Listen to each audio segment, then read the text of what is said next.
everybody. Welcome to Steve and Friends. So excited about the conversation that I'm going to have in the next few minutes with a good friend, Jemimah Black. And the subject is one that is very important. It's crucial that we have some education on. And it's the subject of domestic family violence. And being a pastor of a few decades, I've obviously seen amazing things, but even close to home in our own family, this is not something that I'm without experience on in other parts of my family. So to me, it's vital, it's important, and you're going to love these next few minutes. There's plenty for us to learn. So, Jemimah, welcome to you. How are you doing? Looking fantastic. You doing all right? I'm good, thank you. And thank you for having me on today. It's a pleasure. Now then, we need to clarify straight away that Jemimah Black is actually a pseudonym. Yeah. So why is that? Pseudonym because I wrote a book and there was just so many details in the book that I thought it was only fair to everyone who I've spoken about in the book to actually use a pseudonym. So just to protect people as much as possible. Yeah, that's good. Yeah. There is the book. Yes. Which we're going to refer to, obviously, Chasing Truth by Jemimah Black. It's right there. The ironic thing to me is that it's the safe and the right thing to use a pseudonym. But obviously what you personally went through was absolutely you, not the pseudonym, not somebody else, but you had to face all the realities of domestic family violence. It's just in terms of publications of the pseudonyms used, which I kind of get. So can you touch on your life story for us, Jemimah? Now, obviously we could talk for a long time. And you've agreed today to talk, and it's not just about you. That's the beauty of this. It's the beauty of your approach. But give people an idea of your background, and then really we're doing all of this to be able to help other people. But give us a bit of a glimpse of your background. So my background is that I grew up completely naive and unaware of domestic and family violence. So in that, when I grew up and got married, I married someone who I thought, who I completely loved, and I thought who completely loved me, only to get married and realised that there was something very wrong with the relationship. And it took me a long time to work out what that was because of my naivety around the subject. But when I did, I realised that I had to get safe and I had to leave, which is what I did.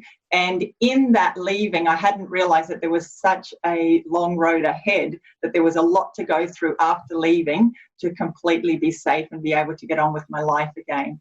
So that's where my passion comes from, because it's different to learn about something in theory. It's very different to then be able to live it out. And when you hear the story in others, to be able to walk the journey with them. Yeah.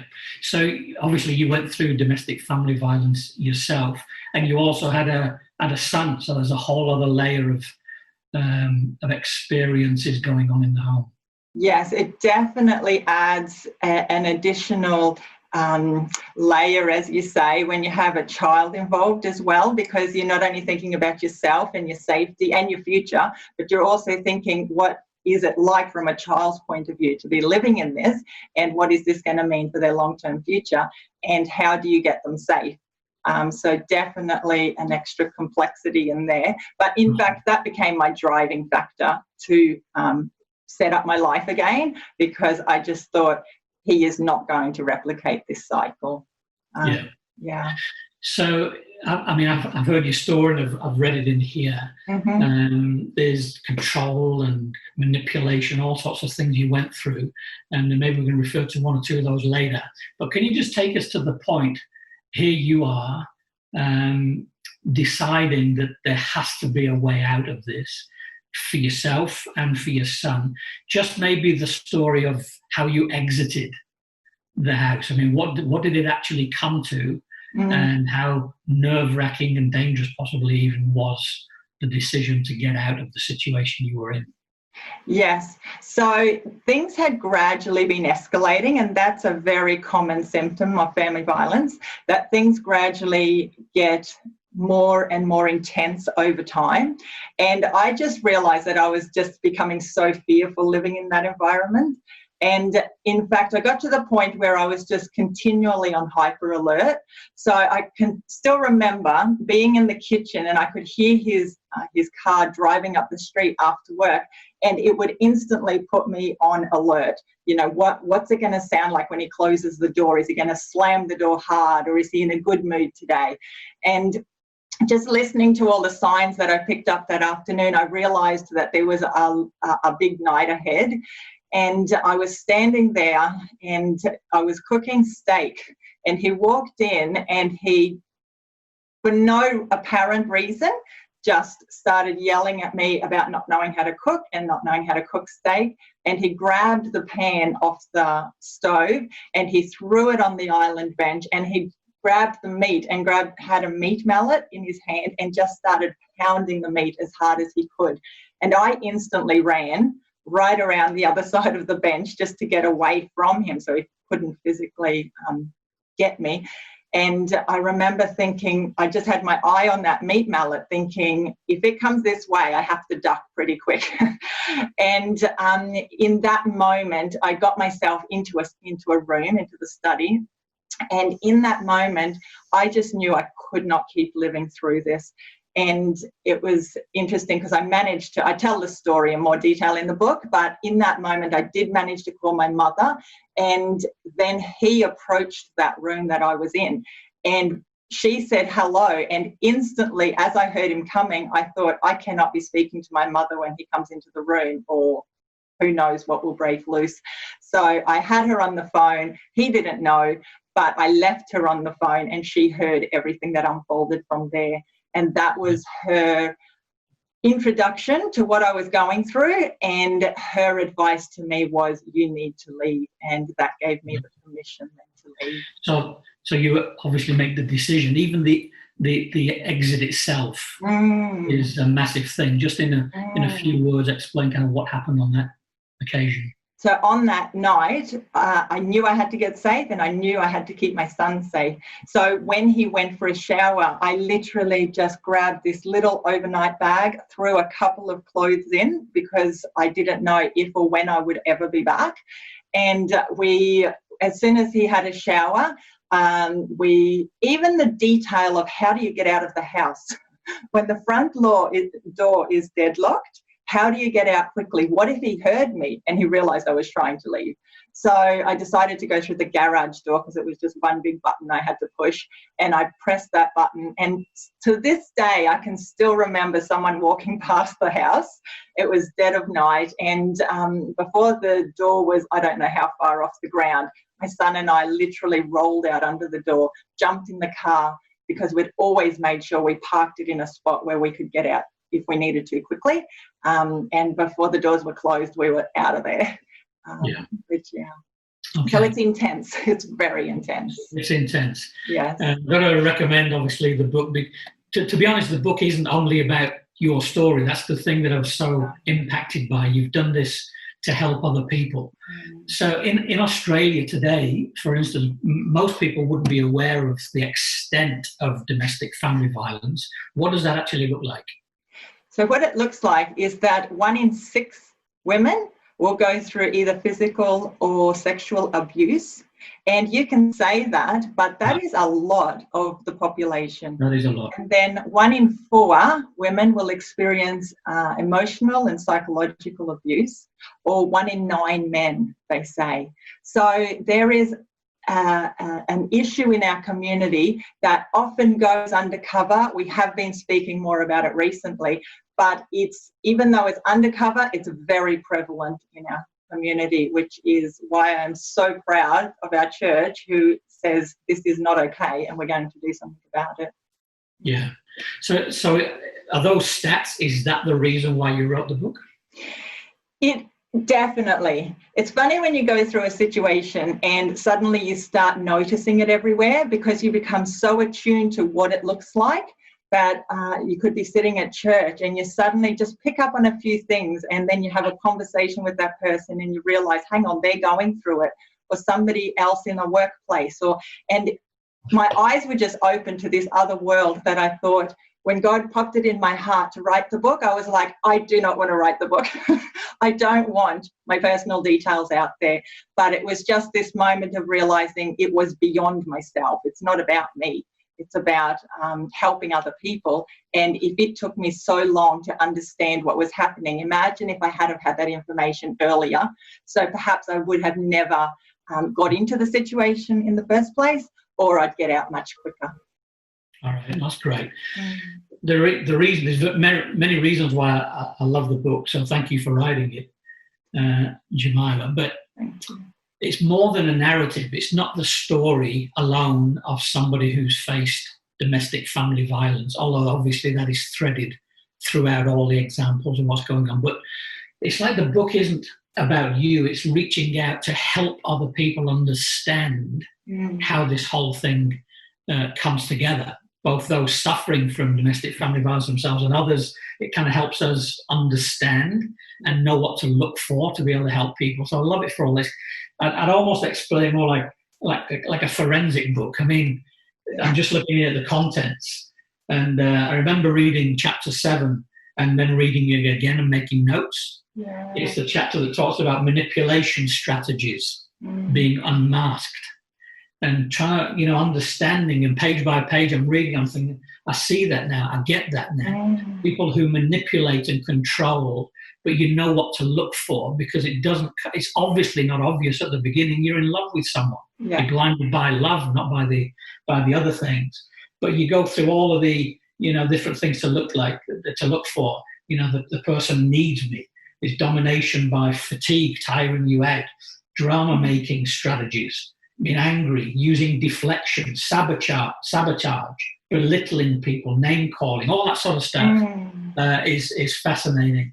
You've got a chapter 9 on helping someone caught in abuse, just good practical advice, boundary setting. You talked just now about making decisions of how to leave or to leave, but instead of it being a knee-jerk reaction, chapter by chapter, it just takes you through how to make the decisions, how to have the exit strategy, all that sort of stuff, which is remarkable.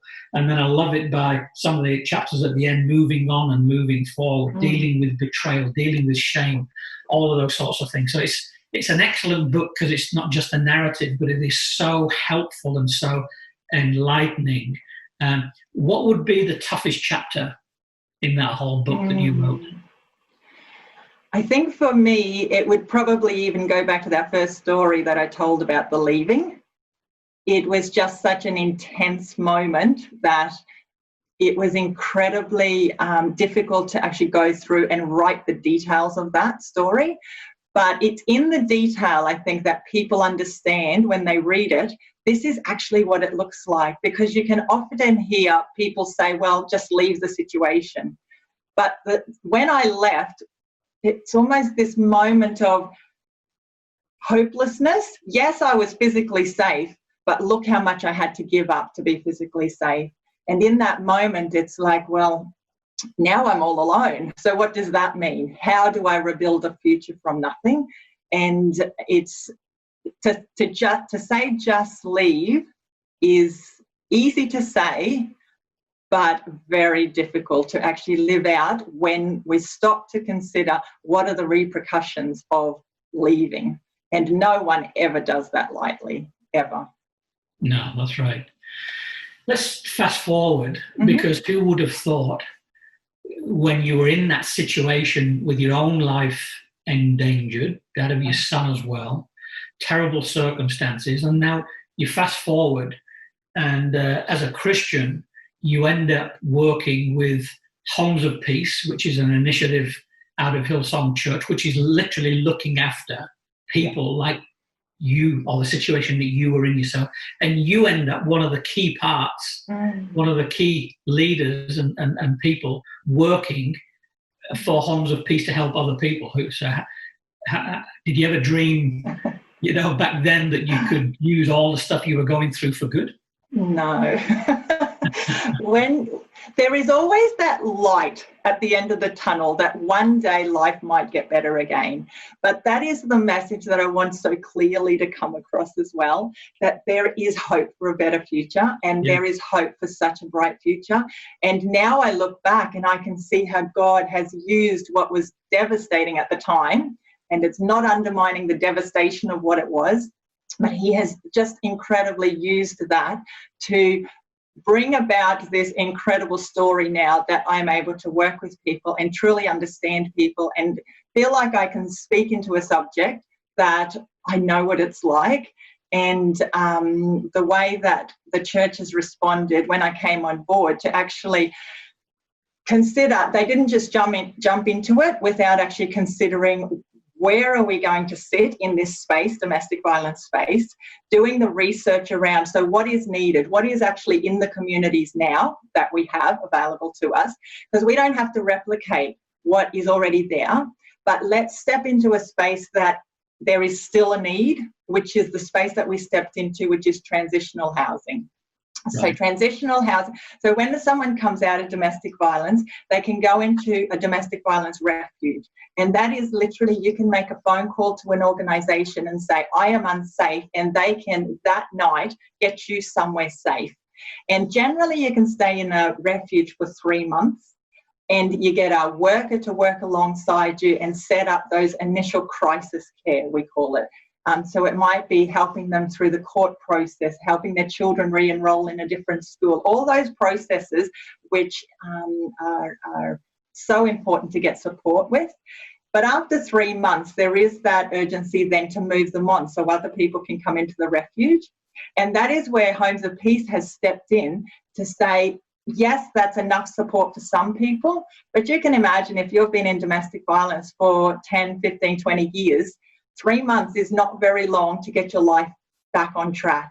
And so we have made incredible networks with the refuges to say, this is the role that we play. We are not crisis, but if you identify families who require support longer than 3 months, that is where you can apply to Homes of Peace, and we can take referrals through a refuge to set them up in the home, and we work with them slightly longer and for long-term goals. So working towards things like employment, getting their children settled in school, those longer term goals. Education is another big one. It's been incredible the amount of mums or single women who have decided to go back to study, to university or to TAFE, and get a certificate or get a degree under their belt, just to set them up for that next stage in life. And so that's the niche that Homes of Peace falls into.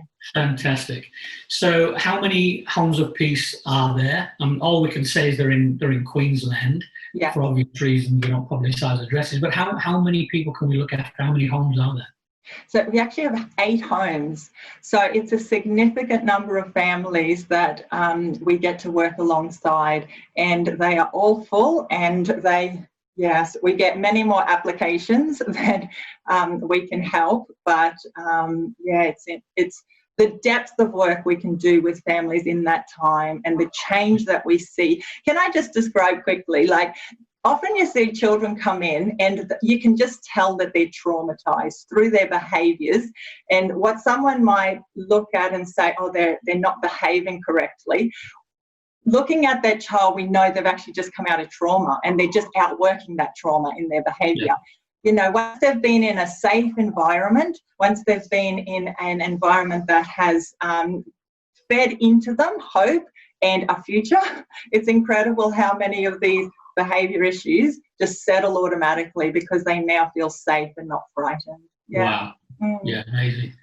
Now, I've obviously personally been in those homes, and I've got to say it's a very moving and remarkable experience. The thing that got me, and you probably saw me because I think you were there, I kind of lost it even in the doorway, because I was trying to imagine somebody who's gone through that trauma turning up, let's say, in the same situation as you had been, let's say a mum with a little boy or whatever that be, with all the trauma, all the anguish that they've gone through, and then being taken care of, being given an opportunity, the door opens, and those homes, I mean, they are beautiful.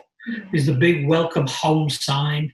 And hopefully we'll show a picture of that on screen right now. And it's beautiful and bright and clean and welcoming, and somebody like you then nurturing them through that moment and that new opportunity. Give us another example of, let's say, the first reaction of one of these ladies that have been looked after. I always keep in mind that love is in the detail. So when we've done the homes, and I speak for a team who comes in and makes the homes look absolutely beautiful, we remember that it's all the detail. So when she walks in, there is always a welcome pack set up, a gift just for her. There is a cupboard stocked with food. We make sure there's always fresh flowers when she arrives. And it's in those details.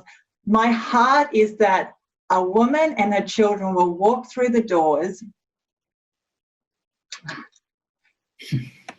and she will say, life's going to be okay. Because it has been trauma up until that moment. But if she can walk in and just see the love and go, there is hope for my future, like that just changes everything. So that is, with that end in mind, that's how we have decorated the properties. That's how we welcome people in.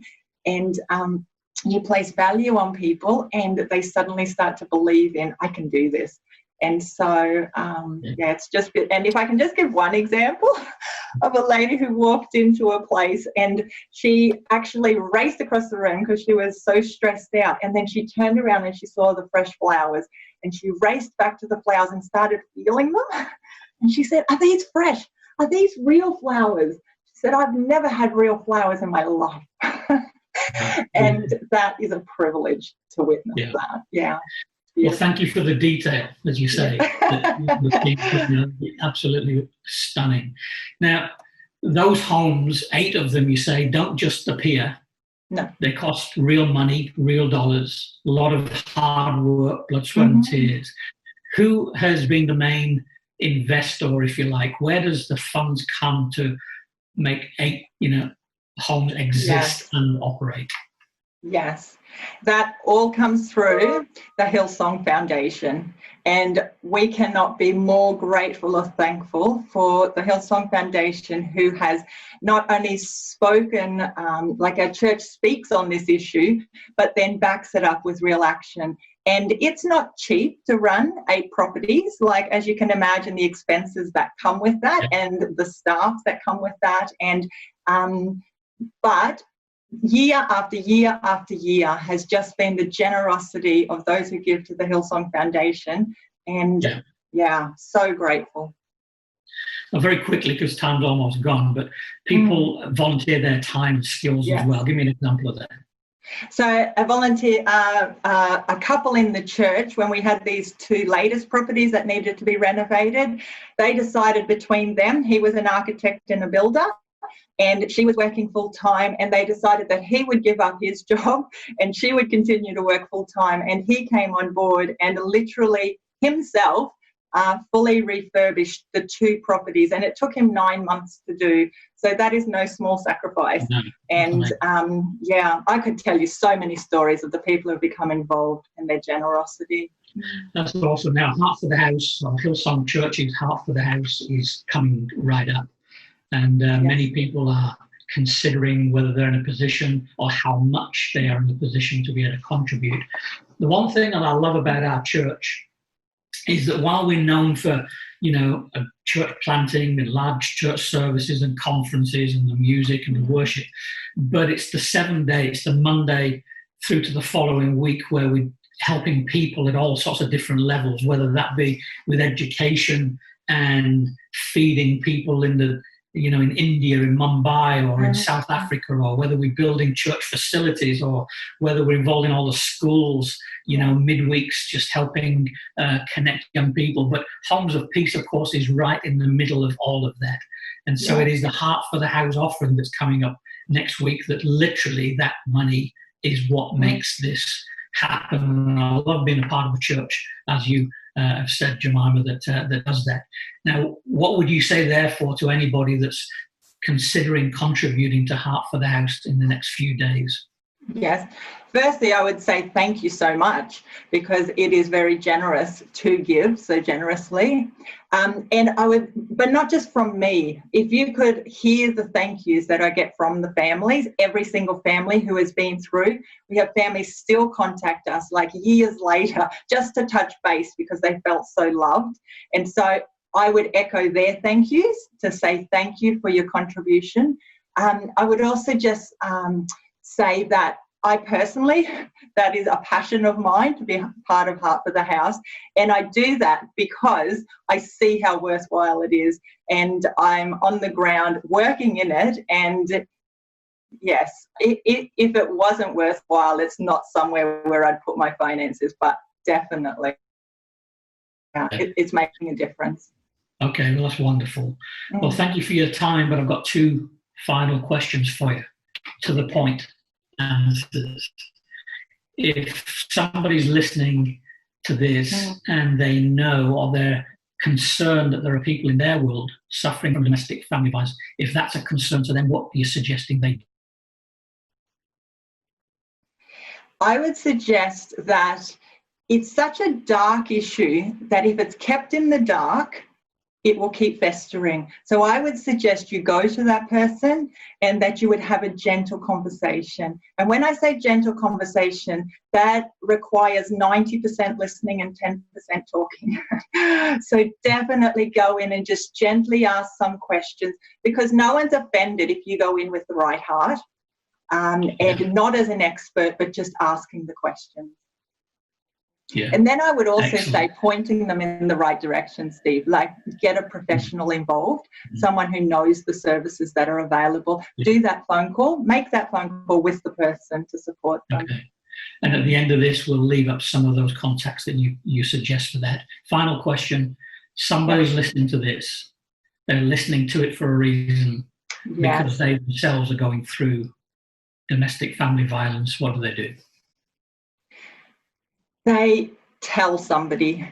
I think that is something that if you tell somebody, you have to choose the right person, someone who's going to be supportive and someone who's going to be confidential, but definitely don't leave it hidden. The other thing is educate yourself. What does it look like? Because when you're in the middle of it, you can lose perspective.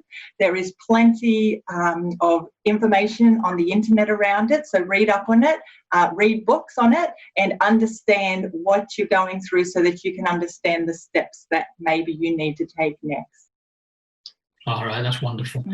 Well, this book, again, we'll put on the end how to get hold of that, and that can be a good help for many people as well. Well, Jemimah, thank you so much. Your story yourself is a remarkable story. It's a massive encouragement, I'm sure, to multiple thousands of people around the globe. Thank you for writing the book, because it helps so many people, and thanks for your vulnerability and talking honestly today. God bless you for all you do. And go and give some people a few hugs when we're allowed to do so post-COVID, and let those hugs come from all of us. But God bless you, and thanks for talking to us. And everybody else, I hope you've enjoyed, I hope you've learned from these last few moments talking to Jemimah Black, and let's go and help a few people in very troublesome, traumatic circumstances. So take care, everybody, stay safe, stay full of faith, and we'll talk again soon.